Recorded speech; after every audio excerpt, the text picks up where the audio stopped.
Isang gabi naglalakad ka pa uwi galing trabaho. Pagod na pagod ka. Tapos may nakasalubong kang isang bata. Namumukhaan mo yung bata. Di mo lang maalala kung saan mo siya nakita. Lumapit siya sa'yo. Tapos nasabi niya, ang layo na lang narating mo.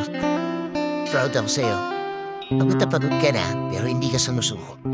Nagulat ka sa mga sinabi niya tapos bigla siyang tumakbo. Paglingon mo, wala na siya sa paningin mo. Bigla mong naalala kung sino yung bata na yun. Ikaw pala yun 20 years ago. Pinapaalala niya lang sa'yo na magpatuloy ka lang. Minsan hanap tayo ng hanap ng motivation at inspirasyon. Pero hindi natin alam. Sarili lang pala natin yung makakapagpamotivate sa atin. Paano kung makita mo talaga yung bata ikaw? Ano kayang sasabihin niya sa'yo? O ano kaya yung sasabihin mo sa kanya? Paging proud kaya kayo sa isa't isa. Wow!